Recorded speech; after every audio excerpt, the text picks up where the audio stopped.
So we do have a couple of additional guest speakers. It's going to be short. We know we're on the tail of the next session. But I invited a couple of people to come in because over the past year, the CFDA is growing. We are getting contacted by organizations to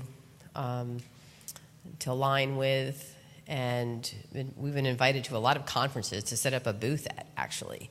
And so, we want to seek strategic alliances. And one person that I reached out to because of you guys, the strategic planning surveys we put out, we asked what organizations we should align with. And overwhelming, there was many, like SCUP and IFMA and APA.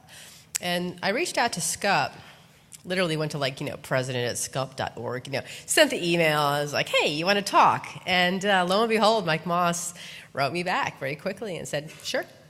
And I spoke with him, and he actually supported us heavily with our strategic planning design itself, our survey questions. And also, one of our directors was invited to attend the SCUP Regional Conference up in Boston, I think it was. And so this relationship is growing, and so today, Kathy Benton is here. And so where are you, Kathy? Where are you? There you are. Come on up. And so Kathy is here on behalf of SCUP, and she and I have spoken just twice, really. Last night was the second time, and she is a wealth of knowledge. And I am so thankful for what she's doing because CFTA, we're much smaller than SCUP. And we need the mentorship of larger nonprofits and successful nonprofits. And so thank you so much for all you've done for CFTA so far. Come on up. Yeah. Michelle, I'm just here to learn. This is an awesome conference, and I have had a wonderful time meeting your members, talking to your partners and speakers, and spending time on an awesome OSU GIS map that Megan sent out. Thanks, that's really cool. CFTA and SCUP are really similar. We're like you in that we seek to provide solutions for our members. The difference with SCUP is that we connect our members, our campuses through planning. And while we have a staff, volunteers are the lifeblood of our organization, and we are run by volunteers. In fact, we were founded by campus planners in the 60s. They were grappling with how do you plan for the rapid physical growth of a campus. And then eventually SCUP evolved to cover all aspects of physical planning. Our membership cuts across all of higher education. We have members from the physical environment, resource and budget, academic planning, enrollment, strategic planning. We talk about the maximization and stewardship of limited resources, which you do. New approaches to teaching and learning, planning for changes in enrollment and an increasingly diverse student body, and the physical campus environment that accelerates learning, engagement, and community. All of us plan for the future of our college or university and the ones that we provide service solutions for. Now, we just finished our annual conference in Nashville about a week ago. It seems like yesterday. And I'll give you a quick profile. We had about 1,400 people, about 100 more people than we thought we'd have in Nashville. And give or take 10%, the attendance of our conference is about 50% institutional, 50% partners.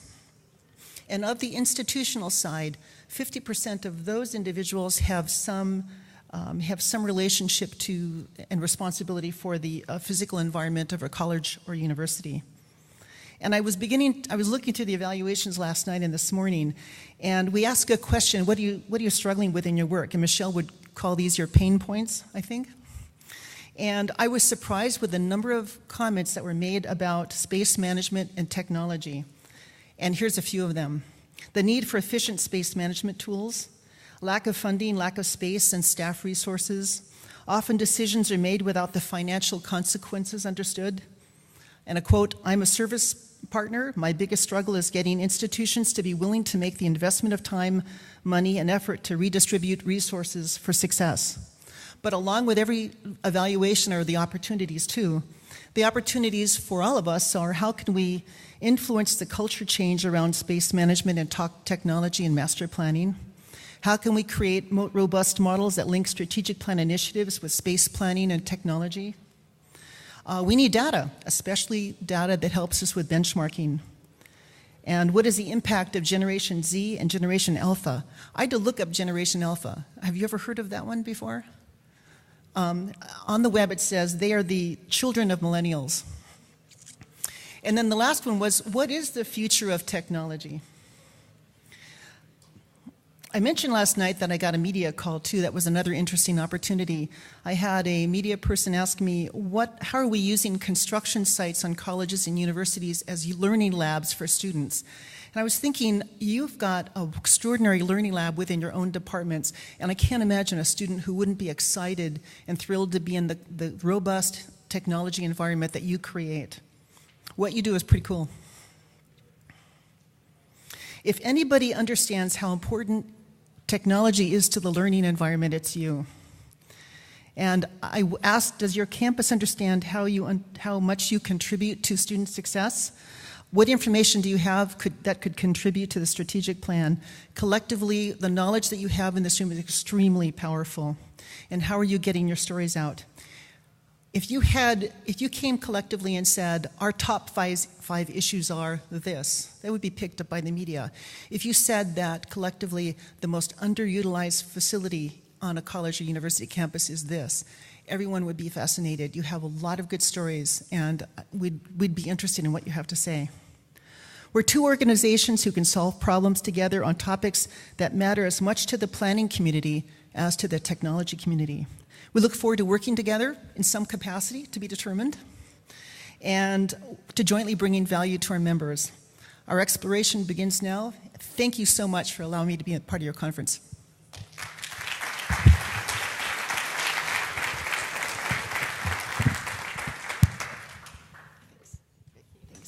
Thank you, Kathy.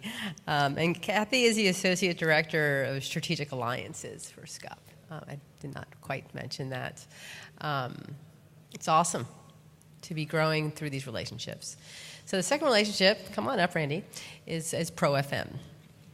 Now, we were reached out by David Brady, I believe, is who contacted me, and kind of showed us about this new certification that's on the market. And I looked at it, and I liked it. It was strongly backed, strongly supported, fresh, new, relevant, current, hot off the press. And what I found the value in it for me was that, I had to learn about different lines of facilities management over a decade. And I don't need to do all of these things of facilities management, but I kind of need to know a little bit about them. As my clients come up to me within my campus, I'm a recharge area. As the clients come up and I want to help them, I kind of need to know a little bit about control systems and asset tracking and space and planning and procurement and everything. And I learned it over a decade. But with these certifications that are coming out, like ProFM, you can get these big brush strokes over a week. It's kind of like ProFM Light. It's a very light, quick, big brush strokes, very solid foundational knowledge. But I'm very excited about it, and I'm excited to have Randy here to tell you a little bit more about it. And all of you get a discount for the ProFM certification for being CFTA members. And this was released recently on our website, so do check that out if you're interested in seeking that certification. Randy? All right, thanks, Michelle. So who's heard of ProFM? Okay, not many yet, right? Okay, so I'm going to throw a lot of information in a short period of time. So what I'm going to tell you is I'll be here the rest of the week. I'm average in every way, so I blend into the crowd. However, I'm probably the only one in the audience going to be wearing a ProFM shirt. So find me, ask me questions. I'll be here Friday morning doing the roundtable. We're the breakfast sponsor Friday morning. So I encourage you to find me and ask questions. The other resource that's available is profmi.org. Go there, get information. There's a lot of good detail about our product, our organization, and the people behind it on that site. So Nancy talked a little bit in her presentation about kind of this initiative to get down younger in people's lives and help them understand the facility management career, what that might be. So eventually that'll become a career of choice. That's not where we are today. Okay, so traditionally today, folks that work in facilities have kind of gotten there by accident. So they might have been the office manager, they were an engineer, and somebody found out they were kind of handy. They knew a lot about a lot of different things, and they gave them responsibility, right? So you now are the facility manager.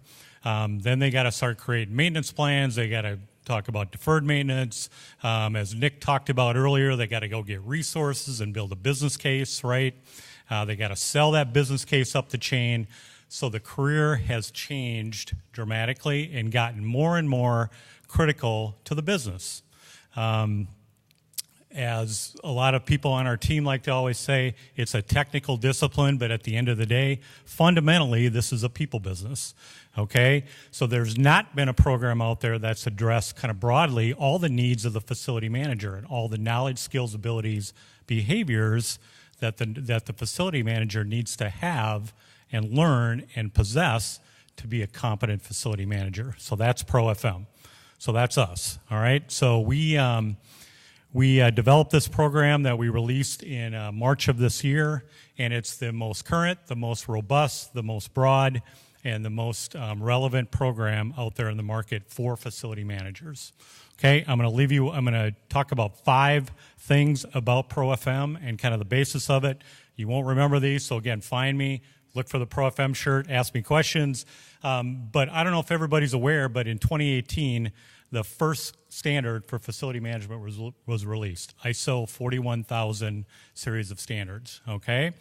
So our program is built on top of that. So we are standards-based for the program. In addition to that, folks in the U.S., a key input into our program is the Federal Building Personnel Training Act, which mandates that every federal facility manager have a set of knowledge, skills, abilities, and behaviors to be a competent facility manager.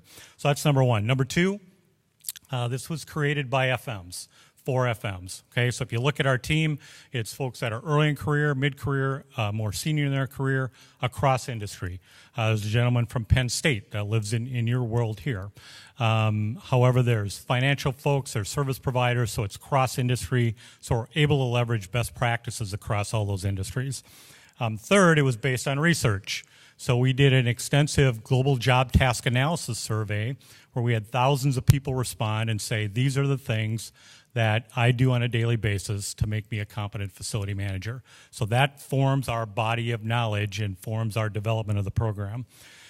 This was independently developed, so not tied to a specific organization. So it's independent, okay, very broad in nature, covers all the topics that the facility manager needs to know. And then last, it broadens your FM knowledge and skills. Okay, so as Michelle talked about earlier, we recently spoke. We put together an opportunity for you folks to benefit by getting a discount on the ProFM program. So I encourage you to have a look, ask me questions, recommend this up to your facility managers at your organizations. Greatly appreciate the opportunity to be here. First, I was one of the ones that raised my hand for the first time attendee. So I'm very pleased that I got the opportunity to meet everybody here. Again, track me down. I think I'm probably out of time. You don't have the buzzer for me, but we're 2 minutes over. So I will now get off the stage. Thank you. Thank you. Thank you. And that concludes our lunch session. So go enjoy the show for the rest of the day. Yep.